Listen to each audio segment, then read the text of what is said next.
welcome back to another episode of Your Life is Not a To-Do List. All of this information I'm bringing to you on this show is from my newly released book of the same title, Your Life is Not a To-Do List, Tools for a More Joyful Entrepreneurial Journey. In this book, I'm sharing the story of my life, both from a personal standpoint, as well as my 32 years as an entrepreneur, as a business owner, and just sharing some of the successes and struggles, the learnings or the losses or the those things that happen along our road that are here to teach us a lesson. And so I'm sharing the story as well as the lessons I've learned and sort of the tools that I've taken to make sure I keep remembering those lessons, because the big lessons in life, I feel like we have to learn over and over again. And I'm constantly reminded of that, including just the fact that I really struggle to realize that my life is not a to-do list. And I can tell you that I spent so many years as the taskmaster, checking boxes and feeling like my love from others and my self-worth and my worth to others came from what I produced and the things that I got accomplished. And I still, every day, that is still a challenge. I'm just learning this year to sort of sit back and say, maybe I don't get anything done today. I'm also playing with the idea of learning some hobbies so that when I'm not doing anything, I feel like I'm still kind of accomplishing something, right? It might not be work, but maybe, I've been painting with my daughter, and I'd love to learn like knitting and crocheting or something so that I could seriously just relax and take a clarity break, but also feel like I'm accomplishing something. So that's about as good as I've gotten. And most authors will tell you they write the book that they need to read. And so that is absolutely true with me. So work in progress. So let's sort of dive in. The first episode was just the introduction, my kind of story from start to finish, so that you could understand where I'm coming from. So if you haven't listened to that, please go back and listen to that. But I want to dive into sort of the first chapter, which is called Growing Up. And it's really giving this idea that the first 18 or so, or really even less than that, the first 15 or so years of our lives, we're just this sponge, right? We're taking in so much and learning so much. And it's such a relatively short time in the grand scheme of our lives. However, it makes such a huge impact on everything we do from here on out. And you'll remember from the story that I shared that I was born to very young parents. My mother was 17 and my father was 18 when they found out about my coming into this world. And so their capacity and what they were equipped to handle as very young parents was probably not maybe what we would be equipped to handle in our late 20s or 30s, the time period that people are having children nowadays.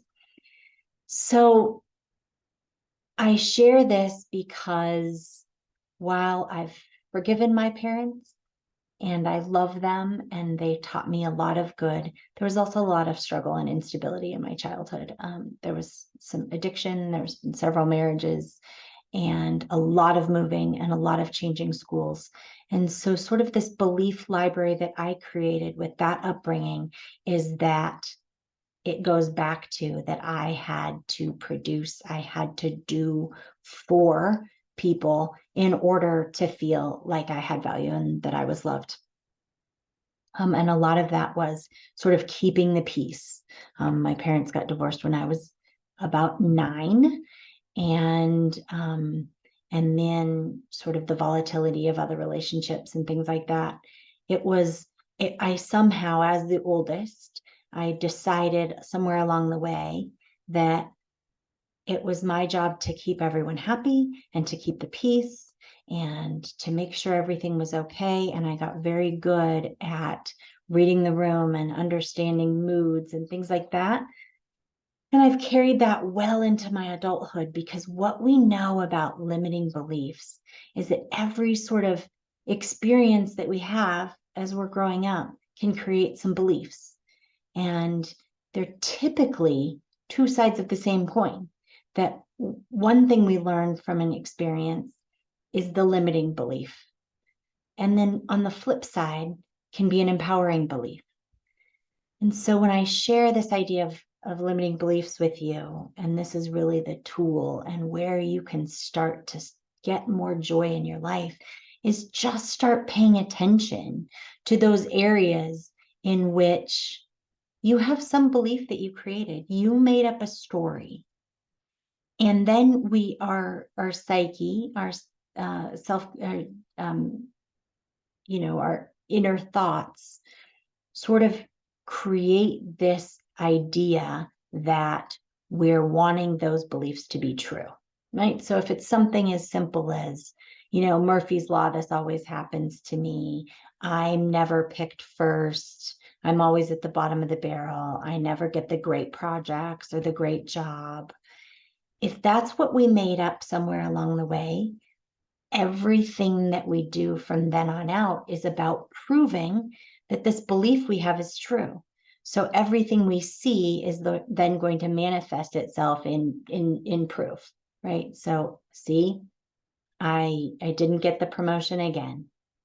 I never win, right? And so what I would love for you to just do is start paying attention to when you're limiting yourself, when you're saying, I can't, or I don't have enough experience to run my own company, or I'm too old to start my own company, or all of those things that, I'm not pretty enough, I'm not good enough, and all of those things. When those start coming up for you, I want you to sort of dig in and think about, where did that come from? Where did I make this story up? And what is actually the truth? And you can sort of, once you dig into the experience in which you created it, you can sort of say, like my example is, I think that I have to produce and do things for people and help them and keep the peace in order to be loved. So if that's a belief, I can sort of say, what is the truth about that? Actually, that's not true at all, right? The fact that I've been put on this planet means that I have value. And if nothing else, God, my creator, loves me. And so, and I don't have to do anything to prove that or earn that. The flip side of that, the empowering side of that belief, however, is that I love to help people, and I feel reward, and I feel intrinsically happy when I can help and do things for other people. So what I've then had to navigate is understanding when it's healthy, when I want to help, and it's altruistic, and I don't expect anything in return. And when I'm doing it to be loved, to feed my ego, to get something from someone else, or to feel appreciated. And that can be manipulative, right? And so that's where I have to look at what side of the coin this belief is playing in my world, and how is it keeping me from true joy by, potentially manipulating my loved ones by doing things for them and giving them things, and then being bitter when I don't get the appreciation that I might think that I deserve from that, right? And that's played out a lot in my life. So some tricks or tips is just start paying attention to where you see these limiting beliefs show up. Go back and understand where that might have come from, and then come up with a new truth, because neither is probably 100% true, right? The empowering belief that I want to help people and it fills my buckets, it's probably not 100% true. But what also is not true is that I need to help people in order to feel loved. And I help people because I like to and I feel accomplished is much more empowering. And the fact that I have a great work ethic and I get things done is much more empowering than the other. And so then the other way to sort of look at that is to start paying attention to emotional triggers. And so if you're having an interaction with someone and you're emotionally triggered, the idea there is to pay attention. Look at that as a guide or a sign of where a limiting belief might be wreaking havoc on your life. And so here's an example. You go into a meeting and you've got a great idea and you think, this is so innovative, I can't wait to share it with the team. And you get to the point in the meeting where you have a turn to sort of share this great idea you came up with. And you get sort of a lukewarm, mediocre response. Like everyone says, oh, okay, yeah, let's talk about that next time. And that's not what you're expecting. So the first idea is to see that you're triggered. Like you're disappointed, you're upset. This didn't work the way you thought it would. So to pay attention to what is that trying to tell you? And you can sort of look at, maybe in your house, unless people were jumping for joy and hugging you, then it meant really nothing. Or maybe in your past, you've shared a great idea and then was laid off a month later, right? So all of those experiences can now be playing into what's going on now. And so then the next step is to after understanding where it came from, is to step back and say, okay, what is the truth? The truth here is that you had a response that didn't meet your expectations in terms of positivity and excitement. So if that's the case, what do you know to be 100% true? Not a lot, right? You do not know why the team's response or anyone else's response was not what you expected. So the truth is you could be just having expected too much. The truth could be they were just all in a hurry and it just came out of left field. It could be that they really like to process and that they're very analytical and they need to think about that before they have any excitement around it. It could be that they just had a bad day and they got up on the wrong side of the bed. It could be 1,000 other things, but none of those you know to be true. And so now you can respond or behave in an entirely different way, right? If you don't do those other two steps of discovering what it is that's triggering and come up with what is truly accurate, then you could respond from that first emotional trigger, that first idea that you came up with in your head, which is, that was a terrible idea, they hate me, things are going wrong. And if you're going to behave from that place, I guarantee it's sort of this little fight or flight place, and you're not going to truly behave or interact in a way that will benefit you, because you're in this space of being afraid or uncertain of what's going on. But when you do those other two steps, is say, okay, some of this is on me because I understand that my expectations were high and I understand that I really needed a really positive response today. So 50% of this is on me. And then the other thing that we discover is what is truly real, what is the absolute truth that we can prove as true, not what we made up.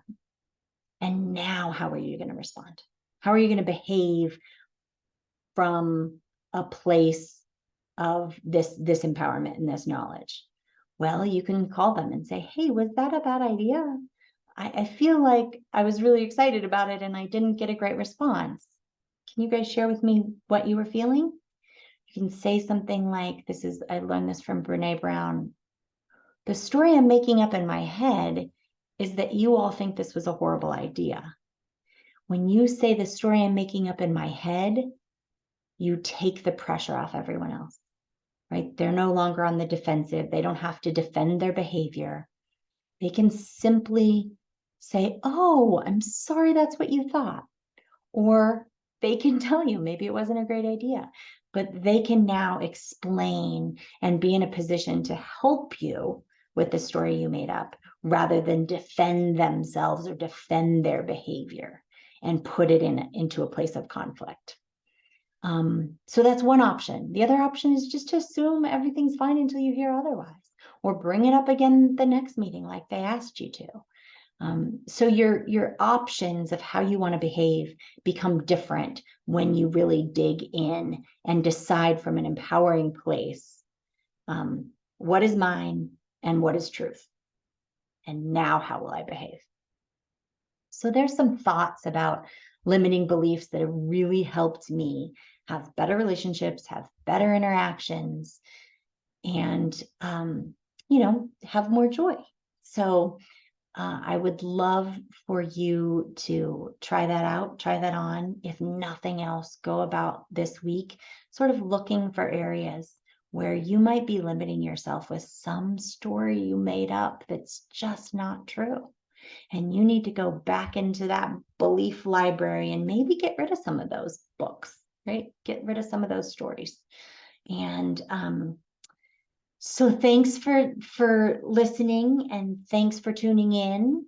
And I will be back next week, in which we talk about sort of locus of control and some other great tools for living more joyfully.